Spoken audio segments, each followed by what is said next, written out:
할렐루야, 주의 이름으로 여러분들을 환영합니다. 우리 앞뒤 잡으로 인사합시다. 반갑습니다. 오늘은 노아 강의 10번째 시간으로 창세기 7장 4절과 5절의 말씀을 가지고 함께 은혜를 나누어 보도록 하겠습니다. 지난 시간을 잠시 요약해 보면 노아 강의 9번째 시간에 정결한 짐승과 부정한 짐승에 관해서 함께 말씀을 나누었습니다. 정결과 부정은 짐승이 깨끗하고 더러워서가 아니라 하나님의 주권적인 선택임을 나누었고, 더 나아가 부정한 짐승들은 정결한 짐승의 희생으로 용서를 받는, 그것이 바로 그리스도의 십자가의 희생을 가르쳐주는 의미가 있다는 것을 함께 나누었습니다. 더 나아가 이 세상 모든 것을 합친 것보다 더 정결하신 예수께서 저와 여러분들의 부정함을 해결하기 위해 십자가에 돌아가심으로 우리는 이제 정결한 존재가 되었는데, 이 정결한 삶이 성결의 삶, 즉 성화의 삶을 영위함으로 앞으로 있게 될 영화로움을 향하여 걸어가는 삶이 성도의 삶이라 나누었습니다. 그러므로 우리의 인생의 가장 중요한 목표는, 그 목적은 주님을 점점 닮아가는 성화의 삶임을 함께 교훈으로 나누었죠.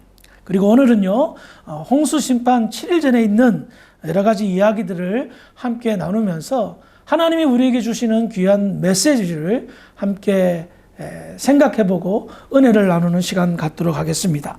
먼저 오늘 본문인 창세기 7장 4절의 말씀을 볼까요? 함께 읽어봅시다. 시작. 지금부터 7일이면 내가 40주야를 땅에 뿌리되어 내가 지은 모든 생물을 지면에서 쓸어버리리라. 아멘. 지난 시간에도 나누었지만 하나님께서는 홍수 심판 7일을 남겨놓고 일주일 남았다라고 예고하십니다. 앞으로 7일이 지나면 이 세상은 심판하겠다라는 거예요. 저는 이 말씀을 묵상하면서 이런 생각을 한번 가져봤습니다. 내 인생에 일주일이 남았다면, 딱 7일이 남았다면 나는 그 남은 7일을 어떻게 보낼 것인가? 여러분들 어때요? 근데 죄송하지만 일반적으로 남은 인생 7일을 잘 보내시는 분들은 극히 드물더라고요. 대부분 병으로 아니면 사고로 이렇게 정신없이 일주일을 보내는 것 같아요. 그런데 일반적인 거 말고 진짜 일주일 딱 남았을 때 나는 그 남은 일주일을 어떻게 보낼까 생각해보는데 제일 먼저 떠오르는 거는 식구하는 거다라는 생각이 들더라고요. 식구들과 같이 모여서 밥을 먹고 오손도손 이야기 나누는 것, 그게 가장 일주일 남은 기간 동안에 제일 중요하게 해야 될 나의 이벤트가 아닐까 하는 생각을 가져봤습니다. 왜냐하면 가족들과 함께 식사하는 시간이 가장 행복한 시간이고 그 시간이 저에게는 가장 큰 만족을 주었기 때문입니다. 에이, 목사님이 그냥 7일 남았다면 금식기도 하든지 이래야지. 보편적인 그런 생각하지 마시기 바랍니다. 그러면서 제가 느낀 게 우리 성도들하고 예배에 모여서 기도하고 찬송하고 그렇게 마지막 날을 준비하면 좋겠다라는 생각도 가져봤습니다. 이것이 곰곰이 생각해 보니까 어떤 생각이 드냐면 저의 일상생활이었던 거예요. 그렇죠? 예배 드리고 식구들하고 밥 먹는 게 보통적인 일반적인 생활이지만 특별한 일이더라고요, 보니까. 여러분들은 어떻습니까? 보통 일반적으로 일어나는 일들이지만 보편적인 일이에요. 특히 나이가 젊은 사람들은 내가 어디를 가야 되겠다, 무슨 일을 해야 되겠다, 버킷리스트를 치러야 되겠다 생각할지 모르겠지만 어느 정도 나이가 들면 그런 거 다 그냥 필요 없고 식구들과 함께 마지막을 보내는 것이 가장 의미가 있지 않나 하는 생각을 가져보았습니다. 제가 왜 이렇게 생각을 했냐면 노아는 어땠을까 생각을 해봤습니다. 노아 혼자 직접 들었잖아요. 7일 남았다고. 7일 전에 방주로 들어가라고 하나님 명령하셨잖아요. 근데 제가 노아는 어떻게 했을까 한번 성경은 안 나와 있지만 한번 생각을 해봤습니다. 상상을 해봤습니다. 그랬더니 노아도 달라진 게 별로 없을 것 같아요. 평소처럼 방주에 들어가서 먹거리들 다시 한번 점검하고 짐승들 보낼 칸들, 방들을 이렇게 한번 정리하고 자리 배치하고 그냥 평범하게 보냈었던 것 같습니다. 왜 그렇게 생각을 했냐면 평소에 노아는 하나님과 동행하는 삶을 살았습니다. 하나님의 말씀을 따라 살았습니다. 하나님의 말씀이 들렸습니다. 세상이 멸망할 것이라고. 그럼에도 불구하고 늘 언제나 하나님과 동행했고 준비된 사람이었기에 마음의 평정심을 잃지 않고 평정심을 가지고 평소에 하던 대로 살지 않았나 하는 생각을 가져보았습니다. 지난번에도 제가 몇 번 언급했지만 하나님의 나라는 어떤 공간을 설명하기보다는 상태를 말하죠. 하나님의 나라의 상태는 무엇입니까? 로마서 14장 17절에 보면 의, 평강, 희락, 즉 기쁨, 이 상태를 말합니다. 하나님과 동행하는 사람은요, 의와 평강과 희락이 넘쳐요. 그러니 일주일 남았다 하더라도 평정심을 잃지 않고 평소에 하던 대로 살았을 것 같습니다. 세상 사람들은, 당시 심판받을 사람들은 예수님 말씀 따라 장가가고 시집가고 먹고 마시는데 시간을 낭비했다면 노아는 하나님과 동행함으로 인하여 하나님이 주시는 그 영적인 분위기, 의롭고 평강이 넘치고 희락이 넘치는 그 상태 속에서 그는 준비를 하였을 것입니다. 그렇습니다. 노아는 방주를 만들면서 지옥 같은 세상에서 방주를 만들었습니다. 곧 심판받을 세상에서 방주를 만들었습니다. 그럼에도 불구하고 그는 하나님의 나라의 분위기 속에서 젖어들며 살았습니다. 그런 세상에서 그는 의롭게 살았습니다. 그런 세상에서 그는 하나님이 주신 평강으로 살았습니다. 그런 세상에서 노아는, 그의 가족은 희락이 넘쳤습니다. 기쁨이 넘쳤습니다. 그래서 그 결과 무엇입니까? 모두가 심판받는 그때에 그와 그의 가족들은 방주에 들어가 구원을 받았다는 겁니다. 이것이 성경이 가르치는 중요한 메시지라는 거예요. 다시 본문으로 돌아왔어요. 하나님의 심판 예언은 확고했습니다. 정확하게 7일 뒤에 홍수 심판이 이루어질 것이고 이 땅에 40주야로 비가 내려 이 땅, 이 세상을 쓸어버리는 심판을 하겠다라는 겁니다. 그런데 제가요, 뜬금없이 이런 생각이 딱 들었습니다. 예전에 120년 전에 하나님께서는 120년의 심판 예언을 하셨죠. 그 다음에 7일 남았다고 하셨고 40일 동안 비가 내릴 거라고 하셨습니다. 그런데 당시 사람들은요, 이런 숫자적 개념이 좀 있었을까요? 저는 아무리 생각해도 이 사람들이 이런 날수에 대한 개념이 상당히 희박했던 것 같습니다. 왜냐하면 거의 1000년 살던 시절이에요. 120년이면 우리로 따지면 10년밖에 안 되는 거고요. 일주일? 40일 동안 비가 내린다? 그런 이야기에 그들은 무감각했을 것입니다. 왜냐하면 먹고 마시고 즐기는데 매일매일의 삶이 그런 삶인 거예요. 아무런 두려움도 없고 아무런 걱정도 없었습니다. 하루하루가 어떻게 보냈습니까? 의미 없게 보냈어요. 하나님이 생각하는 인간의 인생을 그들은 완전히 건너가 버렸습니다. 다른 데로 치우쳐 버렸습니다. 매일매일의 삶이 소중한데 매일매일의 삶이 의미 없이 보낸 겁니다. 그래서 7일 남았다 한들, 40일 동안 비가 내린다 한들, 120년 뒤에 심판이 내린다 한들 그들은 귀담아 듣지 않았다는 겁니다. 그런데 왜 하나님께서는 굳이 하루하루를 의미 없이 살아가는 그들에게 날짜를 꼭 집어서 말씀하셨을까요? 좀 이상하지 않아요? 야, 내가 심판할게. 너희 다 죽었어. 이게 아니라 7일 남았다. 40일 동안 비가 내릴 것이다. 120일 남았다.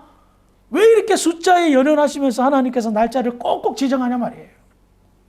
거기에는 분명한 의미가 있을 거란 생각이 들었습니다. 그래서 7이라는 숫자와 40이라는 숫자를 한번 성경 가운데 찾아봤는데, 먼저 7이라는 숫자는 학자들이 말하기를 완전수라고 말합니다. 그래요.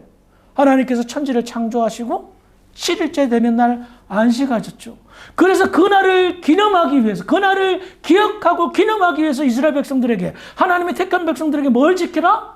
안식일을 지키라. 왜? 창조의 하나님을 기억하라. 우리는 주일 왜 지키죠? 주님의 날. 무슨 날? 주님이 부활하신 날. 그래서 일요일이라 말하지 않고 주일, 주님의 날이라 하여 부활의 날을 기념하기 위해서 주일을 지키는 겁니다. 그래서 이와 같은 7일이 하나님의 천지 창조를 기념하는 날인데 7일이 남았다. 뭐가?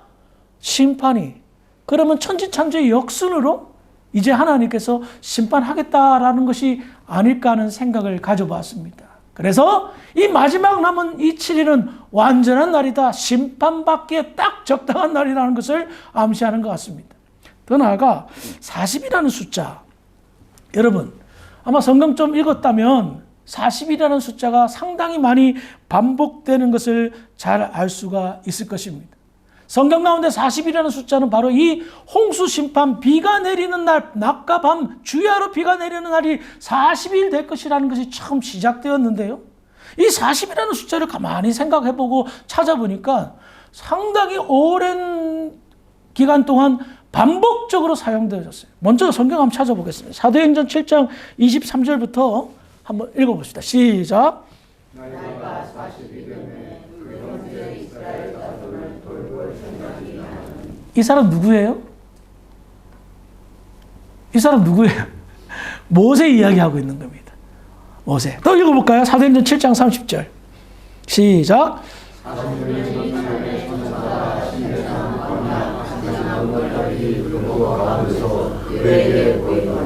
또 한번 읽어볼까요? 사도행전 7장 36절.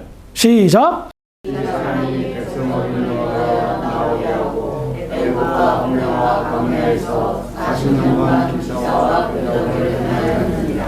모세가 120년을 살았는데 마치 그의 인생이 40, 40, 40으로 나누어져 있어요.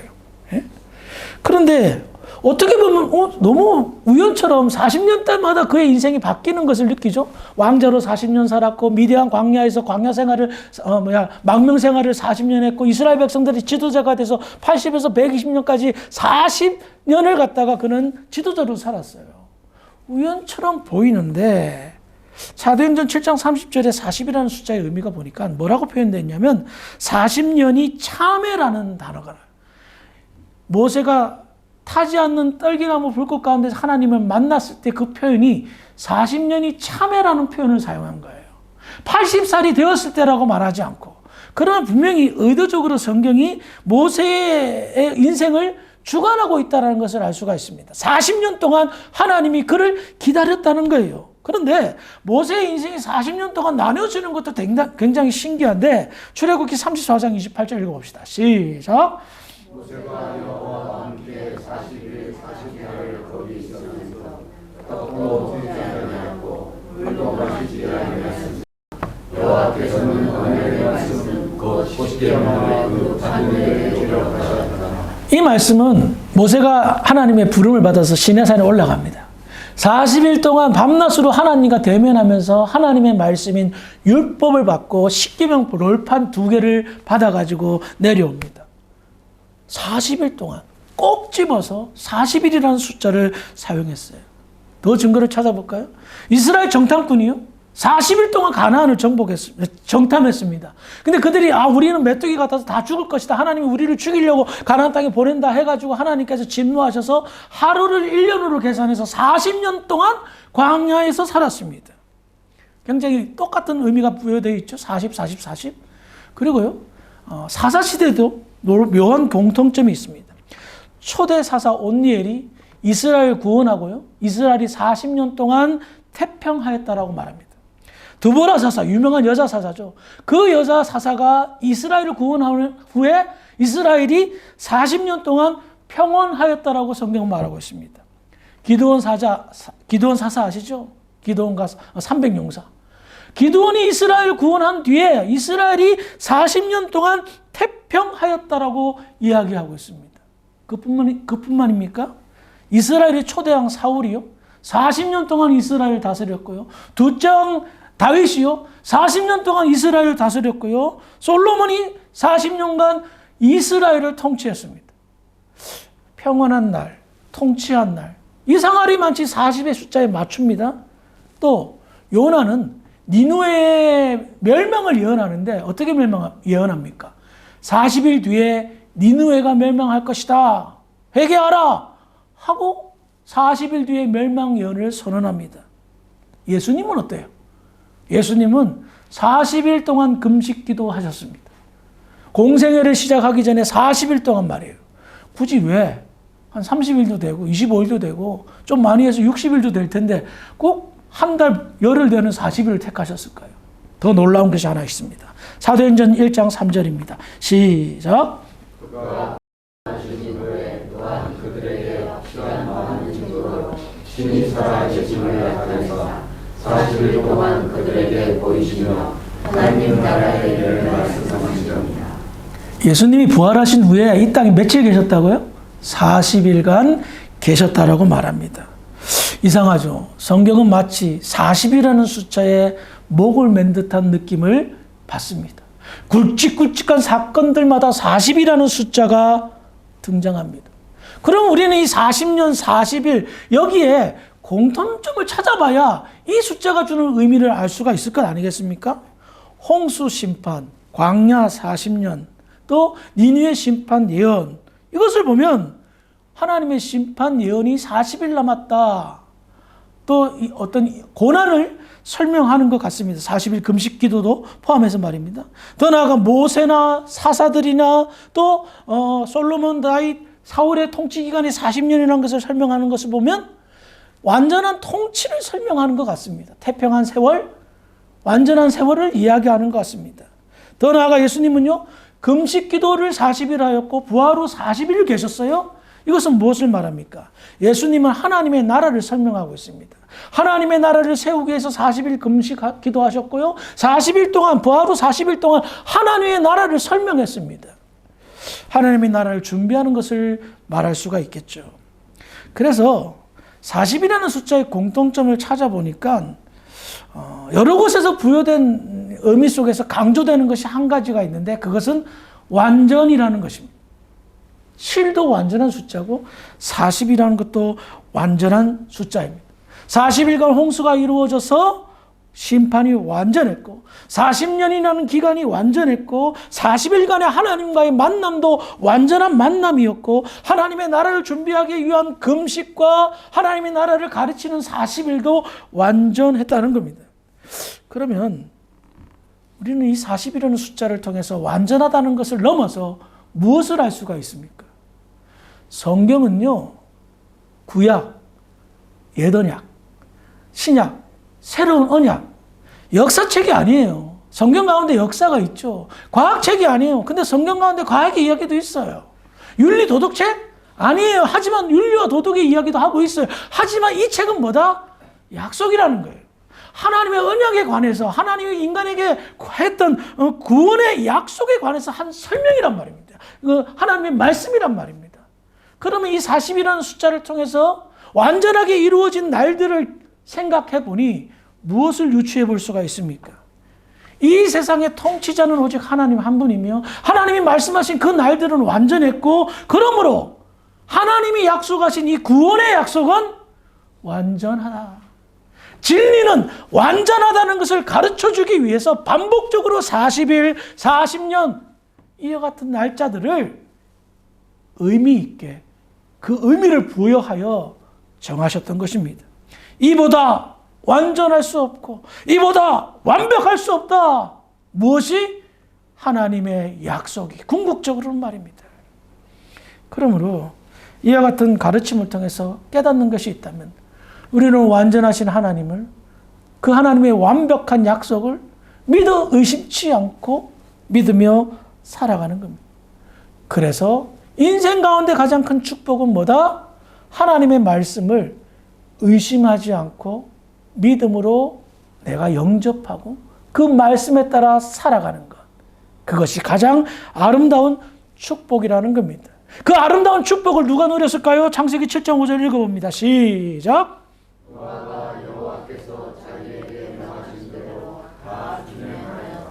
그래요. 세상 그 누구도 믿지 않는 홍수 심판을 노아는 믿었습니다. 120년이라는 날도 믿었고 77년이라는 날도 믿었고 40일이라는 그 날도 다 믿었습니다.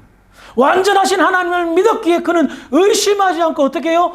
다 준행하였더라. 그런데 이 말씀 낯익지 않아요? 노아가 반복적으로 행했던, 하나님의 말씀이 들리면 행했던 노아의 삶의 자세를 성경은 반복적으로 강조하며 이야기하고 있다는 겁니다. 왜? 노아의 순종을, 노아의 이와 같은 하나님의 말씀을 믿는 이 모습을 성경은 반복하여 가르칠까요? 당시 세상에 그런 사람이 아무도 없었던 겁니다. 세상에 이런 일이 하면서 아무도 믿지 않는, 하나님의 말씀을 듣는 것 자체도 놀라운 일이고 그 말씀에 순종하는 것도 놀라운 일이고, 노아의 삶을 보면 세상 사람들의 관점에 봤을 때는 정말 웃기고 놀라울 일이라는 겁니다. 해외 토픽감입니다. 뉴스감입니다. 여러분, 지금은 신문 잘 안 보시지만 옛날에 신문 보면 헤드라인에 검은색 이렇게 타이틀로 해가지고 두껍게 나오는 그런 신문 본 적 있죠. 굉장히 큰 사건이 일어났을 때요. 저는 지금도 기억하는데 1979년 12월 26일 무슨 일이 일어났습니까? 박정희 대통령 시해 사건 11.6. 야, 그때 두께가 이만거든요. 깜짝 놀랐어요. 얼마나 큰 일이었냐 우리나라에. 그런데 노아가 순종하는 일은요, 당시 세상 사람들에게는요, 이것보다도 더 신문 전면을 다 시커멓게 헤드라인을 장식해도 더 부족함이 없는 놀랄 일이었습니다. 왜요? 세상 사람들은 한결같이 하나님의 말씀을 듣지도 않았습니다. 순종할래야 순종할 수가 없는 상태였습니다. 그런데 노아만이 하나님의 말씀을 들었던 거예요. 그래서 이 사람이 얼마나 특별한 사람인가라는 것을 성경은 강조하는 겁니다. 이것을 보면 무엇을 알 수 있을까요? 마지막 때가 되면 말씀이 희귀해지는 세상? 아니요. 말씀은 홍수처럼 범람할 세상이 될 것입니다. 이곳 저곳에서 하나님의 심판을 예고할 것입니다. 하지만 그 누구도 듣지 않을 것입니다. 오늘날 제가 반복해서 말씀드리지만 여러분 핸드폰만 켜도 얼마나 주옥 같은 말씀들, 유명한 목사님들의 설교가 뜹니까? 내가 좋아하는 목사님 이름만 쳐도 쭉 나오고 내가 얼마든지 좋은 말씀 골라서 들을 수 있는 세상이 왔습니다. 제가요, 한국에서 공부할 때 그때는 인터넷이 보편화되지 않았을 때입니다. 각 교회 방문하면 유명한 교회 방문해서 목사님 설교 테이프를 팔아요. 하나에 뭐 1,000원씩 한 것 같아요. 그러면 그거 골라가지고 돈이 별로 없으니까 골라가지고 한 10개씩 사와가지고 집에서 마르고 닳도록 들으면서 그 유명한 목사님 설교 연구하고 했던 기억이 새록새록합니다. 저희 집에 그 설교 테이프가 쫙 있었어요. 밥 사 먹는 것보다 유명한 교회 가면은, 큰 교회 가면 밥을 사 먹더라고요. 공짜로 안 주고. 그거는 건너뛰더라도 테이프 사서 들었어요. 근데 지금은 와, 얼마나 좋은 세상이 되었습니까? 내가 원하는 그 어떤 목사님 설교를 다 들을 수 있는 그런 시대가 되었습니다. 그런데 많이 들으면 뭐합니까? 귀만 커지잖아요. 귀만 커지고 평가만 하려고 들고 순종하라고 들으는 거 아닙니까? 말씀 들음으로 은혜 받고 순종하기 위해서 말씀이 선포되는 거 아닙니까? 근데 그렇게 안 해요. 듣기만 하고 즐겁기만 하고 귀만 커져요. 그래서 수준은 높아졌어요. 그러니 평가를 해요. 대신 은혜는 하나도 못 받아요. 은혜는 못 받아요. 은혜가 가슴에 머물지를 못해요. 심령을 따뜻하게 만들지 못해요. 오히려 냉소적이게 돼요. 비교하고 비판하니까 말이에요. 그런 시대가 왔다는 거예요. 요한복음 12장 48절 읽어보겠습니다. 시작. 나를 저버리고 내 말을 받지 않는 자를 심판하리라 했으니 곧 내가 한 그 말이 마지막 날에 그를 심판하리라. 내 말을 받지 않는 시대, 예수님의 말을 받지 않는 시대, 그날이 곧 심판의 날일 것이라 예수님은 말하고 있습니다. 왜 받지 않을까요? 마태복음 24장 38, 39절입니다. 시작. 홍수 전에 노아가 함께 들어가던 날까지 사람들이 먹고 마시고 잠자고 시집가서 있으면서 홍수가 나서 그들을 다 멸하기까지 깨닫지 못하였으니 인자의 임함도 이와 같으리라. 무슨 말씀인지 알겠죠? 말씀을 안 받는 건 깨닫지 못하는 겁니다. 깨닫지 못하고 있을 때 누가 온다고요? 주님이 다시 온다 라고 말씀하고 있습니다. 세상의 멸망이 언제 일어납니까? 평상시 먹고 마시고 시집가고 장가갈 때 옵니다. 저는 개인적으로 굉장히 고민하는 것 중에 하나가 우리 아들이 장가가는 날, 우리 딸이 시집가는 날 주님 안 왔으면 좋겠어요. 그 정말 좋은 날인데 주님 오시면 이거 좀 뭔 날벼락입니까? 빨리 시집장가 갔으면 좋겠어요. 그런데 분명한 것은 전혀 눈치채지 못하는 거예요. 어느 정도 징조는 보이죠. 예? 징조는 보이지만 우리 평상시 생활할 때 온단 말입니다. 그런데 보십시다. 날씨가 흐리지도 않았습니다. 천둥 번개도 치지 않았습니다. 너무나도 화창하고 맑은 날들의 연속이었습니다. 그런데 7일 후에 비가 내립니다. 그것을 누구만 알고 있었습니까? 다른 사람들은 깨닫지 못하였지만 노아만은 알고 있었습니다. 그는 방주를 만들면서, 왜 방주를 만들었습니까? 홍수 심판을 면하기 위해서. 그러니 그의 삶은 매일매일 준비하고 있었던 거예요. 매일매일 준비했으니까 그는 하나님의 심판을 당황하지 않고 받아들였던 겁니다. 고린도전서 10장 31절을 읽어보겠습니다. 시작.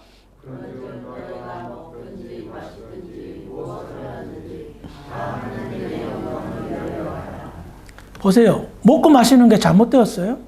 아니에요. 평상시에 먹고 마시고 시집가고 장가가는 것 아무런 문제가 없어요. 하나님께서 우리에게 하신 가장 기본적인 명령이 뭐예요? 생육하고 번성해야라. 생육하고 번성하는 것은 우리 기본 인간의 의무예요. 하나님의 말씀에 따라 사는 거예요. 그런데 한 가지가 빠졌어요. 뭐예요? 깨닫지 못하는 것. 무엇을 못 깨달았어요? 먹든지 마시든지 무엇을 하든지 간에 다 하나님의 영광을 위하여 살라. 하나님께 영광 돌리는 것을 빼먹은 거예요. 노아 시대 사람들 먹고 마셨고 무엇을 다 하였어요. 그런데 하나님의 영광을 가렸어요. 그래서 깨닫지 못했어요. 시시각각 다가오는 심판의 그림자가 드리웠음에도 불구하고 전혀 깨닫지 못했어요. 사랑하는 성도 여러분, 참된 성도는요, 심판을 준비하는 자가 아닙니다. 참된 성도는 구원을 준비하는 자입니다. 아시겠어요? 세상 사람들은 심판을 두려워할 줄 모르겠지만 우리는 그날이 구원의 날이에요. 그래서 구원을 준비하는 거예요. 어떻게 해요? 먹든지 마시든지 무엇을 하든지 간에 다 하나님께 영광을 돌리는 것이 구원을 준비하는 거예요. 시편 62편 1절을 읽고 말씀을 마무리하겠습니다. 시작.